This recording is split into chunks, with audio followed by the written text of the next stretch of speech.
Procédons encore une fois avec le théorème de l'énergie cinétique, afin d'aller chercher la vitesse du bloc lorsqu'il aura glissé d'une distance de 0,5 m vers le bas. Commençons par ajouter les forces, puisque nous allons devoir calculer les travaux. Donc, sur le bloc, il y a son poids, il y a la force normale, il y a la force appliquée par le ressort. Puisqu'il glisse vers le bas, le ressort essaie de l'empêcher de descendre. Et finalement, nous avons du frottement dans le système qui va empêcher le glissement, FC. Ajoutons également le vecteur déplacement du système. Donc, le bloc va vers le bas. Donc, je vais mettre déplacement S d'une distance, dans ce cas-ci, de 0,5 m. Au début, il n'y a pas de force dans le ressort puisque le bloc part d'un allongement avec le ressort d'un allongement nul et la vitesse initiale est de 0 puisqu'il part du repos. Donc, le théorème de l'énergie cinétique pour la question A, somme des travaux, est égal à delta K. Donc, dans le delta K, nous allons obtenir la vitesse finale. Concentrons-nous sur la somme des travaux. Donc, nous avons 4 forces, donc 4 travaux à calculer. Le travail fait par la normale, le travail fait par la gravité, le travail fait par le ressort et le travail fait par le frottement. Et cette somme va être égale à la variation d'énergie cinétique qu'on continuera par la suite. Travail fait par la normale. Si on remarque, normale, encore une fois, perpendiculaire au déplacement, vaut 0. Le ressort et le frottement sont parallèles, donc font un travail, et il y a une composante du poids qui est parallèle, qui fait également un travail. Donc pour les autres, on va devoir les calculer. Le poids, on va aller chercher sa composante parallèle au déplacement, mg fois le sinus de l'angle θ, donc composante de la force parallèle, fois le déplacement s, et ce travail est positif et dans le même sens. Donc, nous allons avoir mg sin θ fois notre déplacement s ou d, peu importe. Le ressort, nous allons utiliser l'équation du travail fait par le ressort, qui est moins 1/2 K de l'allongement final moins l'allongement initial au carré. Plus le travail fait par le frottement, donc la force de frottement mu fois la normale. La normale ici va être égale mu c, la normale va être égale à mg cos de θ. Donc mu fois la normale donne le frottement qu'on multiplie au déplacement. J'ai mis plus, mais ici on remarque le frottement dans le sens contraire. Donc pour le frottement, ça va être un travail négatif. Tout ça va être égal à la variation d'énergie cinétique, 1/2 m vitesse finale au carré, 1/2 m vitesse initiale au carré. Belle grosse équation. Dans tout ça, si on regarde les inconnus, mg, θ, s, on connaît, constante de rappel, on connaît, K initial, on nous a dit que l'allongement initial du ressort est 0, déjà simplifié. X final, on va être allongé de 0,5 m. Mu est fourni, M on connaît, θ connaît, S on connaît. Vitesse initiale, on part d'une vitesse nulle, 0. Donc tout ce qu'on ne connaît pas, finalement, c'est la vitesse finale V ici, qu'il ne reste qu'à isoler.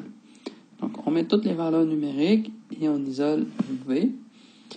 Je passe le détail. On devra obtenir que la vitesse finale va être de 1,98 mètres par seconde. Maintenant, je vais mettre les valeurs numériques pour ceux qui veulent voir un peu plus de détails. Donc, la masse du bloc qui est de 2 fois 9,81 fois le sinus de 37 fois 0,5 mètres moins 1/2 K 8 newtons par mètre fois parenthèse 0,5 au carré moins 0,125 fois 2 fois 9,81 fois 0,5 moins mu C fois M fois G fois 0,5 fois le cos de 37 égale, je vais écrire en dessous, 1/2 fois 2 fois V au carré. Donc, comme vous voyez, il n'y a que V d'inconnu. On isole, on devra obtenir la réponse que j'ai écrite précédemment, 1,98 mètres par seconde. Pour la question B, quel est l'allongement maximal du ressort? Alors, en B, on veut savoir que vaut S, puisque ici, le déplacement est égal à l'allongement de notre ressort. Faire attention, ce n'est pas toujours le cas, mais là, on avait un allongement nul au début. Donc, si le bloc se déplace de 1 mètre, le ressort s'est également allongé de 1 mètre.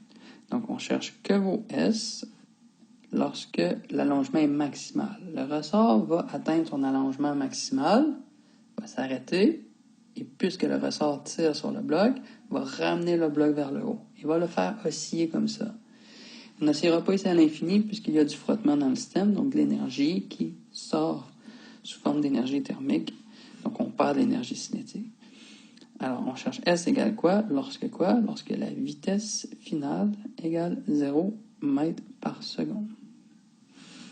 Donc on peut reprendre l'équation précédente, mais au lieu de connaître S, maintenant S va être un inconnu.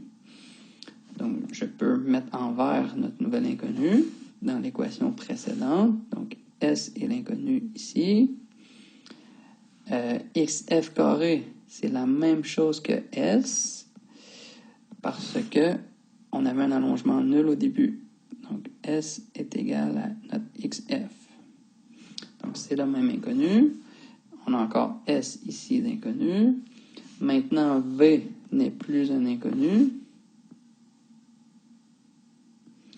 Mais dans nos inconnus, nous avons seulement 3 fois la variable S, puisque maintenant, dans cette situation, V vaut 0 à la fin et vaut 0 au début, ben, tout le terme à droite va donner 0. Donc, ça va permettre de simplifier beaucoup la résolution, puisque nous allons avoir 2 termes avec S et un terme avec S carré. Je complète la résolution. Donc, si je regroupe les S ensemble, nous allons avoir mg sin θ fois S moins... En fait, je vais les regrouper ensemble, donc je vais les mettre en évidence.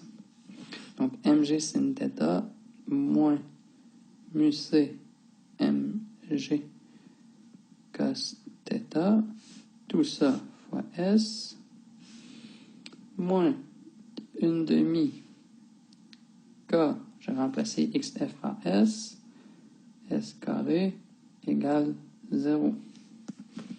On peut mettre un S en évidence. Donc, il va se simplifier ici et on va perdre le carré ici. Il ne reste plus qu'à résoudre pour le S qu'il nous reste. Donc, on va avoir la parenthèse mg sin θ moins mu c mg cos θ. Tout ça va être égal à 1/2 KS. Donc, on va diviser par 1/2 K et ça va nous donner S. Donc, je saute la petite étape de calcul. Mais S qu'on va obtenir devrait être de 2,45 mètres. Donc, c'est quand même un grand ressort.